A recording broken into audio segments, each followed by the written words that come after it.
Le PDG du groupe Lafarge est venu partager avec le chef de l'État les importants investissements consentis par son groupe au Bénin. Les échanges ont également porté sur la volonté du groupe Lafarge d'accompagner le Bénin dans son développement. Et je suis venu dire au président que Lafarge était très engagé sur l'Afrique, voyait un grand potentiel pour l'économie du Bénin et était en train d'étudier très activement des projets d'investissement au Bénin. J'ai été moi-même visiter l'usine de Lafarge au Bénin et je suis très impressionné par la qualité des collaborateurs et la qualité des réalisations qui ont été faites. Alors, Monsieur le Président, une nouvelle offre de ciment de 1 500 000 tonnes sera bientôt disponible au Bénin. Comment se situe FCB Lafarge avec cette nouvelle donne? FCB Lafarge est actif depuis plus de 30 ans au Bénin. Lafarge lui-même est engagé depuis 14 ans. Nous avons des réserves de calcaire très importantes et nous avons surtout des équipes très solides avec un savoir-faire et une capacité à produire du ciment dans d'excellentes conditions et dans d'excellentes qualités. Et notre objectif, c'est d'augmenter nous-mêmes nos capacités pour suivre l'évolution de la demande du Bénin. Le Bénin a d'énormes besoins en matière d'infrastructures, de logements, de connexion, tout ce qui peut conduire à améliorer, à construire des villes meilleures. C'est pour ça que Lafarge est là et c'est pour ça que FCB Lafarge va continuer sa présence au Bénin. Le président Boni Yaya a évoqué un peu l'histoire de la cimenterie d'Onigbolo avant d'inviter le groupe Lafarge à accroître sa production car les besoins existent aussi bien au Bénin que dans la sous-région. La cimenterie Lafarge, FCB Lafarge, est un espoir pour nous, pour la simple raison que j'en fais un symbole de la République.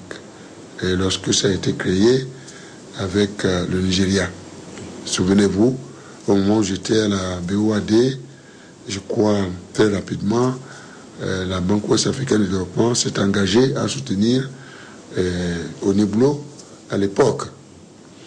Et alors, l'espoir que je nourris est de revoir les nouveaux actionnaires, puisque rappelez-vous que dans le cadre du désengagement de l'État, d'un certain nombre de secteurs privés, nous avons engagé, du secteur productif, pardon, nous avons engagé des réformes institutionnelles et structurelles également, dans lesquelles figure, j'allais dire, le retrait de l'État, de l'actionnariat de FCB Lafarge. Hier, c'était une location de gérance. Mais lorsqu'on est dans une location, dans un interrégime, mais les principaux investisseurs ne sont pas encouragés à, j'allais dire, déployer leurs ambitions, puisque contraint par la durée. Je crois que le nouvel actionnaire du côté nigérien, c'est le poids lourd Dangote. Et maintenant, nous avons nos chers amis, le groupe Lafarge, qui est le numéro 1 mondial. Donc, en réalité, derrière, au niveau, il y a de grands hommes, de grands investisseurs. Et le message, je crois que j'ai passé au président, qui se dit que notre souhait est que Oniblo soit totalement réhabilité et que Oniblo puisse grandir davantage. Nous sommes, je crois, un pays reconnu au titre des pays par leur stabilité démocratique, la paix. Il n'y a pas d'inquiétude à ce niveau. D'une part et d'autre part, ce sont des unités, des complexes intégrés. Au niveau, aujourd'hui, Nocibé, etc. Avec ces grosses unités-là, nous pouvons encore aller de l'avant et accroître la capacité d'exploitation du Bénin. Et je dois dire, au sein de la sous-région, puisque nous sommes un espace intégré. Monsieur le Président, il sait que vous êtes au Nigeria, mais ce que vous allez, si aujourd'hui nous surdimensionnons, nous redimensionnons FCB Lafarge au niveau, nous allons absolument répondre à l'attente, non seulement de la demande au Bénin, mais encore de la sous-région. Nous sommes en train de nous redéployer pour mettre les infrastructures appropriées. Nous avons des programmes immobiliers immenses. Un programme de réhabilitation de notre réseau routier. Un grand programme de réhabilitation de notre réseau routier, ferroviaire.